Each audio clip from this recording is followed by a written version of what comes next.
YouTube channel के सभी हमारे साथी, सबसे पहले मैं मेरी जानिब से कांग्रेस पार्टी की जानिब से आप लोगों का शुक्रिया अदा करता हूं कि आप लोग हमारी दावत के ऊपर यहां पर आए। आज प्रेस कॉन्फ्रेंस लेने का जो मकसद है, आप लोगों को पता है, शहर की आवाम को पता है कि मालेगांव शहर में चंद रोज़ पहले 11 नंबर राशन दुकान का माल, गरीब आवाम का राशन, चावल, गेहूं, वो ब्लैक मार्केटिंग करते हुए गरीबों का हक मारकर वो माल को धुलिया किसी शख्स को बेचा गया और स्टार होटल के पास एडिशनल एसपी साहब के स्क्वाड ने, उनकी महाडीबी ने उस माल को पकड़ा और नवीद आलम और उसका एक साथी उस माल के साथ पकड़ा गया और 5 दिन की रिमांड पुलिस कस्टडी मिली। और ये शहर की आवाम के सामने बिल्कुल वाज़े और साफ हो गया कि कौन सी पार्टी का वर्कर और किस पार्टी की वो दुकान थी। ये शहर की आवाम के सामने बिल्कुल वाज़े बात आ चुकी है। मैं इस बात की मज़म्मत करता हूँ कि हमारे शहर की गरीब आवाम का राशन का माल इस तरीके का ब्लैक मार्केटिंग किया जा रहा है। आज मैं खुद एफडी ऑफिस गया और मैंने मुकम्मल मालूमात ली। जिस सोसाइटी हैंडलूम सोसाइटी के नाम पर जो दुकान रजिस्टर है एफडी ऑफिस के अंदर, उसी सोसाइटी के नाम पर, उसी हैंडलूम सोसाइटी के नाम पर 5 और राशन दुकान चल रही है शहर में। उसके नंबर 11 नंबर दुकान जो अभी माल पकड़ा गया, 91 दुकान नंबर, 11 नंबर, 15, 53 और 53-1, ऐसी 5 दुकान उस सोसाइटी के ज़रिए शहर में चलती है। आज मैंने जाकर वहाँ पर जानकारी ली और मैंने सवाल पूछा एफडीओ से कि इसका चेयरमैन कौन है, इसका सेक्रेटरी कौन है। नवीद आलम को वहाँ का नौकर बताया गया और 5 दुकान के ऊपर और 4 नौकर। जब तक चेयरमैन या सेक्रेटरी एफडीओ को लेटर नहीं देता नाम से कि मेरा नौकर रहेगा, जब तक वो नौकर वहाँ पर काम नहीं कर सकता। जो लेटर मुझको आज वहाँ से मैंने एक कॉपी लिया हूँ, तो उस लेटर के अंदर चेयरमैन बोलकर दस्तखत है, लेकिन चेयरमैन का नाम नहीं है। सेक्रेटरी कौन है ये पता नहीं है, चेयरमैन कौन है ये पता एफडीओ ऑफिस को नहीं है।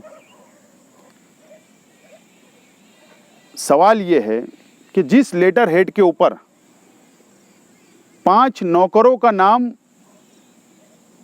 हैंडलूम सोसाइटी के ज़रिए दिया गया, उस पर निहाल अहमद साहब का नाम भी मौजूद है, जो फाउंडर बताए गए। निहाल अहमद साहब के ताल्लुक से मुझे आज कुछ नहीं बोलना है, लेकिन ये कब से भ्रष्टाचार चल रहा है, कब से आवाम का हक मारकर, गरीबों का हक मारकर कब से ब्लैक मार्केटिंग चल रही है, इसके अंदर कौन सा चेयरमैन है, कौन सेक्रेटरी है, क्या एक सोसाइटी के नाम पर 5 राशन दुकान चलाई जा सकती है क्या? ये ब्लैक मार्केटिंग का माल कौन कौन से शहर में बेचा गया, इसके अंदर कौन मुलव्विस है, इसकी मुकम्मल इंक्वायरी होना चाहिए। इस तरीके का मुतालबा ज़िला एसपी आरती सिंह मैडम को मैंने किया हूँ, ज़िला कलेक्टर को किया हूँ और छगन भुजबल साहब जो उस डिपार्टमेंट के मंत्री है उनसे मैंने किया हूं कि नासिक क्राइम ब्रांच से इसकी मुकम्मल इंक्वायरी की जाए, क्योंकि मुझे शक है पवारवाड़ी पुलिस स्टेशन के जो अधिकारी के हाथ में इसका इंक्वायरी है, तपास है, उनके ऊपर मुझको भरोसा नहीं है। उसकी वजह है एफडीओ ने बिल्कुल साफ तौर पर एक लेटर 4 रोज पहले ही पवारवाड़ी पीआई के नाम पर दिया था कि चेयरमैन के ऊपर कार्रवाई होना चाहिए, लेकिन 6 दिन गुजर जाने के बावजूद भी आज तक चेयरमैन कौन है, आज तक उसको अरेस्ट नहीं किया गया। इसके लिए मुझको पूरा भरोसा नहीं है उन लोगों के ऊपर। इसीलिए नासिक क्राइम ब्रांच को ये इंक्वायरी कराई जाए, इस तरीके का डिमांड मैंने आज किया हूँ। दूसरी बात, कोरोना वायरस हमारे शहर के अंदर बड़ी तेजी से आया और अल्लाह का करम है वो चला भी जा रहा है, लेकिन मैंने इससे पहले भी ये बात का जिक्र किया, आज वापस मैं दोहरा रहा हूं कि हमारे शहर का एमएलए मुकम्मल तौर पर नाकाम हो चुका है। उसकी वजह और मेरे पास दलील है।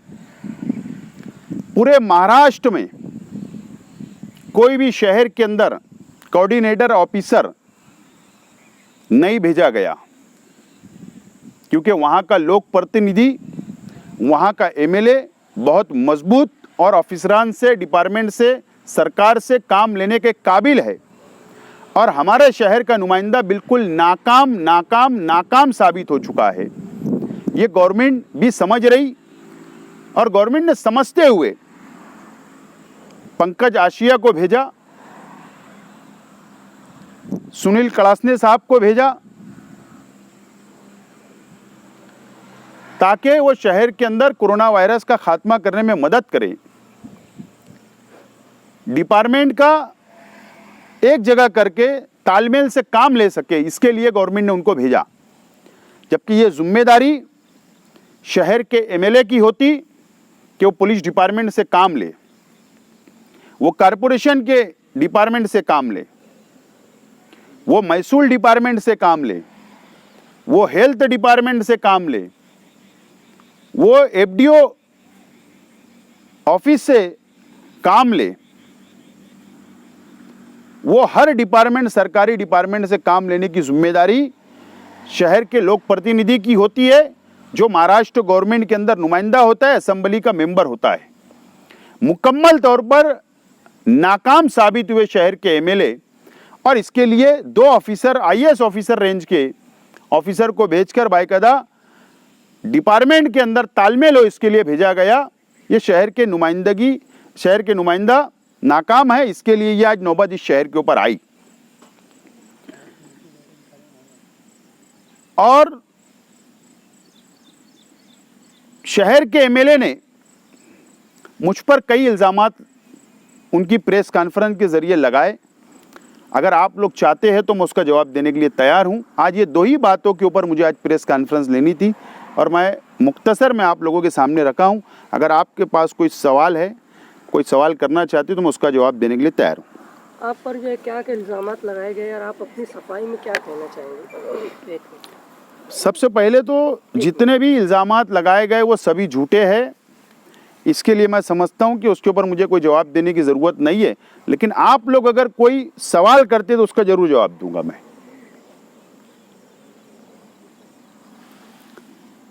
आमिर भाई, कोई एक इल्ज़ाम से पूछो ना, इल्ज़ाम करना तो इस ताल्लुक से आप क्या कहेंगे? नहीं, मैं तो ऐसा मानता हूं कि मुफ्ती मोहम्मद इस्माइल साहब को पूरे शहर के गरीब, अमीर, बुनकर, मजदूर ने वोट दिया था। वो चाहते तो बुनकर भाइयों को गुजारिश करते कि मजदूर भाइयों का ख्याल रखा जाए, लेकिन मजदूर भाइयों के साथ तो इन्होंने मुनाफिक का काम किया है। रोल तो इन्होंने अदा किया, एक ज़बान गरीब के लिए नहीं खोली इन्होंने। आप लोग देख रहे हैं कि मैंने मजदूरों के ताल्लुक से आवाज़ उठाई, मजदूरों को फ़ायदा हुआ, यही बात उनको ख़राब लगी।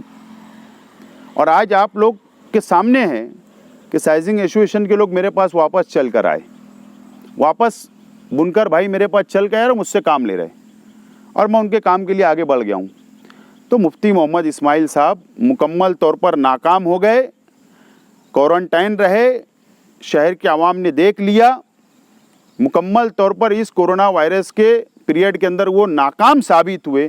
अपनी नाकामी छुपाने के लिए इस तरीके का बात करके शहर के अंदर जहन आवाम का उस जानिब ना जाए कि वो नाकाम हो गए, और दूसरी जानब मोड़ने की कोशिश वो कर रहे हैं। जब भी आपके तरफ से या कांग्रेस आई की तरफ से पावर लूम का कोई मुद्दा उठाया गया है, तब आपके जो मुखालिफ पार्टी है उन्होंने कहा कि आप लोग जो है वो बुनकर और मजदूरों के बीच में झगड़ा लगा रहे हैं। तो क्यों ऐसा हर बार हमेशा ही ऐसा होता है? और वो सवाल पूछते हैं, ऐसा क्यों? असल में मुफ्ती मोहम्मद इस्माइल साहब और मेरे मुखालिफ जो पार्टी हैं, उनकी ऐसी समझ थी कि शेख आसिफ को इलेक्शन हरा दो तो इसकी सियासी वजूद ख़त्म हो जाएगा।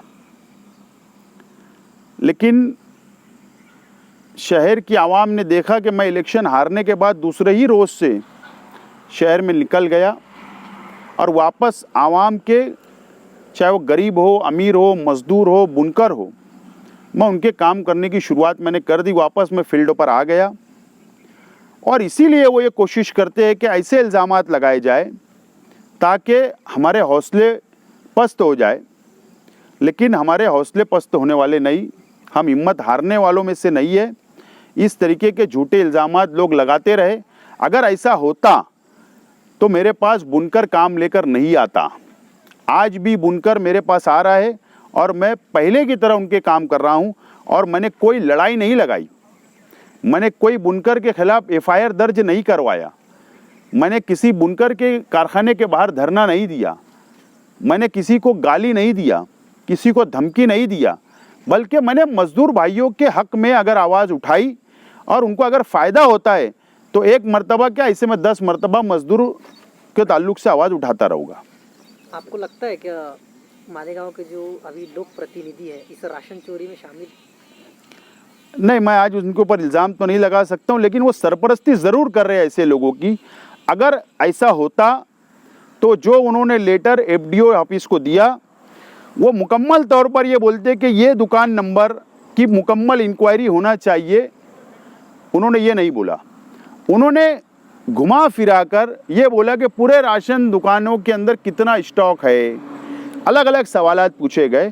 तो कहीं ना कहीं राशन चोर, अनाज चोर को बचाने की कोशिश की जा रही। मुफ्ती इस्माइल की जानिब से ऐसा बोला गया है कि हम लोगों ने बैसत एमएलए और एक जिम्मेदार जमात की हैसियत से हमने बहुत सारा काम किया, और साबिक एमएलए मतलब आपने कोई काम नहीं किया। इस बात में कहाँ तक सच्चाई है? नहीं, सवाल ये है कि मेरा मुफ्ती मोहम्मद इस्माइल साहब से सवाल है कि आपने एमएलए की हैसियत से आवाम में कितनी रिलीफ तकसीम की, कितनी किट बांटा? जो हैदराबाद से जकात का माल आया, आधा इधर गया आधा उधर गया, बाकी का हिसाब ही 64 किट का नहीं मिल रहा। वो भी हैदराबाद से आया, वो माल इन्होंने बांटा। दूसरी बात, मेरे पास सबूत मौजूद है, मेरे पास सबूत मौजूद है। प्रांत ऑफिस से 1000 राशन किट अलग अलग दीनी तंजीमों को दी गई। जमीयत अहले हदीस को दी गई, रज़ा एकेडमी को दी गई, सुन्नी जमीयतुल उलमा को दी गई, इसी तरीके से जमीयतुल उलमा को भी दी गई। रिकॉर्ड पर जमीयतुल उलमा को 150-200 किट दी गई। जमीयतुल उलमा ये शहर की दीनी तंजीम है और हम उसका बहुत एहतराम करते, इज़्ज़त करते और इंशाअल्लाह आइंदा भी करेंगे। लेकिन जमीयत के नाम पर जो माल आया, जो किट आई, मेरे पास सबूत मौजूद है कि इन्होंने इनके घर के अंदर वो खाली करवाई। अगर ये चाहते तो जमीयत के दफ्तर के अंदर खाली करवा कर बाकायदा आवाम को बताकर वो तकसीम करते, लेकिन उन्होंने आवाम को बता के तकसीम नहीं किया। वो कहाँ गई, कहाँ तकसीम हुई? ये गवर्नमेंट का माल इन्होंने बांटा, ये अपने नाम से बांटते हैं। हैदराबाद से माल आया, ये अपने नाम से बांटते हैं। जाती तौर पर इन्होंने अपने जेब से कितना माल बांटा, ये शहर के आवाम को बताए। दूसरी बात, मैं जमीयतुल उलमा एक बहुत फाल तंजीम है, दीनी तंजीम है, मैं एहतराम करता हूँ और मुबारकबाद देता हूँ, शुक्रिया अदा करता हूँ कि मालेगांव शहर के क्वारंटाइन जितने लोग थे उन्होंने खाना बनाकर खिलाए, खाना बनाकर खिदमत की, क्योंकि आज मिल्लत की बात थी, कौम के लोग क्वारंटाइन थे, हिंदू मुस्लिम सब थे, मैं मुबारकबाद देता हूँ। लेकिन जमीयत का इस्तेमाल वो इस तरीके से करते मुफ्ती इस्माइल कि वो खुद सियासी तौर पर इसका फ़ायदा लेने की कोशिश करते कि ये मैं तकसीम कर रहा हूँ, ये खाना मैं खिलवा रहा हूँ, जबकि ऐसा नहीं है। मेरे पास सबूत है, 2000 किलो 20 क्विंटल चावल हुकूमत महाराष्ट्र ने, प्रांत ऑफिस ने कारपोरेशन को दिया और कारपोरेशन ने जमीयतुल उलमा को दी, और वो चावल और जमीयत का पैसा मिलाकर ये तकसीम किया गया, मुफ्ती इस्माइल के जेब से नहीं। मालेगांव में कोरोना को लेकर बहुत बड़ी मुसीबत थी, जो लोक प्रतिनिधि है जिस तरह से काम करना चाहिए था वैसा कुछ भी काम हुआ नहीं, तो आपको लगता नहीं कि उन्होंने इस्तीफा दे देना चाहिए? मैंने तो पहले भी कहा था कि मैं इस्तीफा नहीं मांगूंगा। जो आवाम, शहर की आवाम ने उनको चुन कर दी, वही शहर की आवाम ने ये फ़र्क महसूस करना चाहिए, और शहर की आवाम ने फ़र्क महसूस किया है, शहर की आवाम ने इनसे इस्तीफा मांगना चाहिए। आपके बयानात को लेकर अक्सर आपको ट्रोल किया जाता है। अभी हाल ही में कल ही आपको एक लफ्ज़ लेकर, अरबी समंदर लेकर ट्रोल किया गया, तो क्या आप ये सब चीज़ों से डरने या पीछे हटने वाले हैं? असल में मेरे वालिद के वालिद, मेरे दादा, वो इस महाराष्ट्र की, उनकी जन्म भूमि है, उनकी कर्म भूमि और दफन भूमि भी यहीं रही। मेरे वालिद की भी जन्म भूमि यही है महाराष्ट्र, और कर्म भूमि भी यही है, और अल्लाह ने चाहा तो मेरे वालिद की दफन भूमि भी यहीं रहेगी,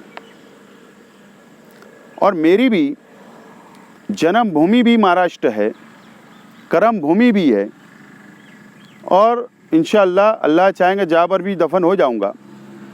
लेकिन मैं कोई साउथ से आया हुआ नहीं हूँ,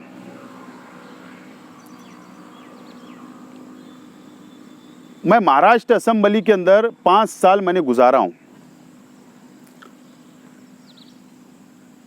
और महाराष्ट्र की ज़बान मराठी है, और मराठी में अरबी समुंदर ही बोला जाता है, असेंबली के रिकॉर्ड के ऊपर मौजूद है। और मैं कभी भी एक लोक प्रतिनिधि को, अरबी से हमको बहुत मोहब्बत है, उर्दू से बहुत मोहब्बत है, और इंशाअल्लाह मरते दम तक रहेगी, लेकिन एक लोक प्रतिनिधि जब सियासत में आ जाता है, या वो लोक प्रतिनिधि होता है, एमएलए, एमपी या कारपोरेटर, तो उसकी कोशिश ये होना चाहिए कि हमारे इंटरव्यू जनता देखने से ज़्यादा, हमारी वीडियो को जनता ज़्यादा देखे, शहर की आवाम से ज़्यादा गवर्नमेंट ऑफिसर देखे, और गवर्नमेंट तक हमारी बात पहुँचे।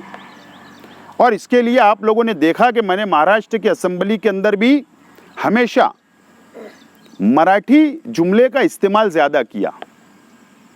मेरी प्रेस कॉन्फ्रेंस में मराठी जुमले का इस्तेमाल मैं ज़्यादा करता हूँ, मेरी तकरीरों के अंदर भी मेरी मराठी ज़बान का मैं ज़्यादा इस्तेमाल करता हूँ, अल्फाज का।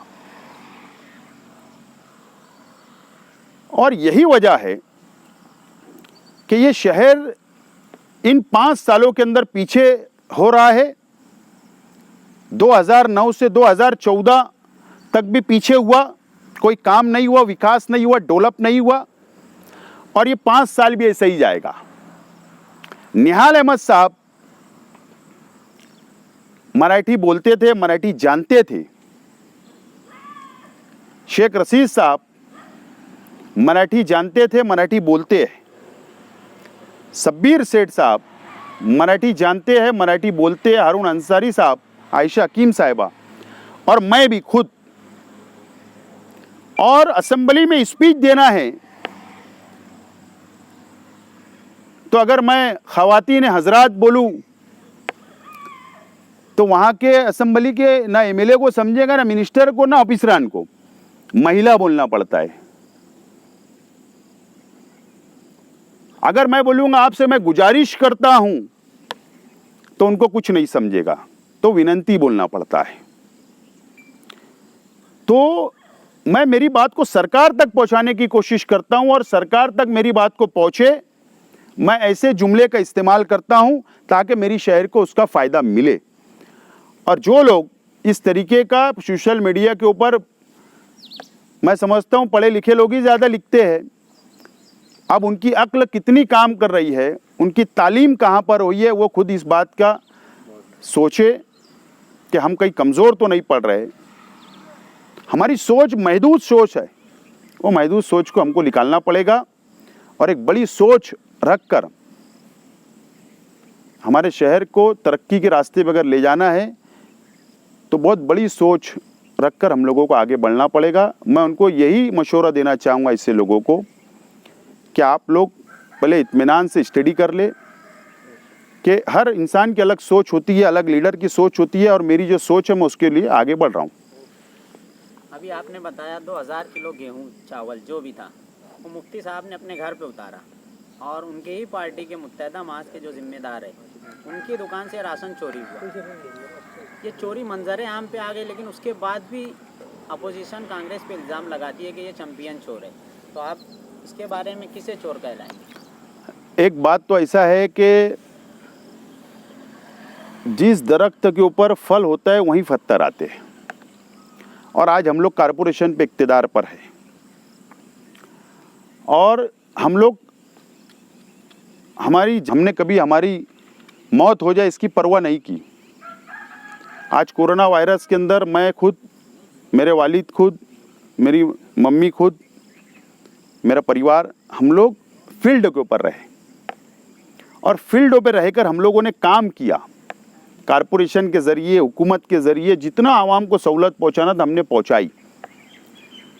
और कारपोरेशन के अंदर अगर IHSDP के अंदर कुछ हुआ होगा या कहीं और मिसयूज़ हुआ होगा कारपोरेशन के ख़जाने का, तो ज़रूर उसकी इंक्वायरी होना चाहिए। मैं तो ये मानने वाला इंसान हूँ कि उसका बिल को रोक दिया जाए, लेटर दे दो, उसकी इंक्वायरी मैं भी चाहता हूँ।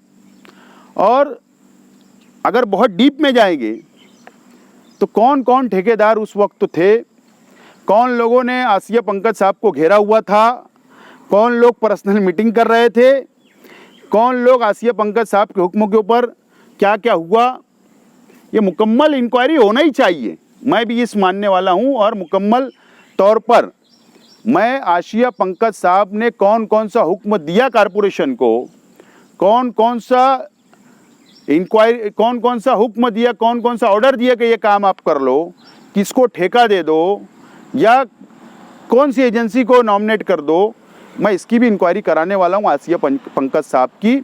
और ये जो कामों की इंक्वायरी वायरल होना चाहिए। दूसरी बात, टेंट जो बन रहा था, आप लोगों को पता है कि टेंट जो बन रहा था, कोरोना सेंटर जो बन रहा था दरेगांव में, वहाँ बन रहा था मिल्लत ट्रस्ट। मेरे पास अभी आप बोलेंगे तो मैं लेटर बता सकता हूँ। मालेगांव बचाओ मंच के दोनों लेटर अब्दुल हमीद अजहरी साहब, इसाक सेठ, हनीफ सवाल साहब मेरे साथ में कमिश्नर पास आए कि टेंट वहाँ नहीं होना, टेंट मिल्लत ग्राउंड पर होना।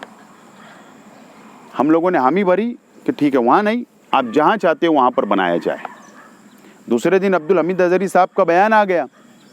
फिर हमने कहा कि ठीक है, शहर को ज़रूरत नहीं है और हमने भी ये बात को महसूस किया कि कोरोना वायरस कम हो रहा है तो हमको इसको रोक देना चाहिए।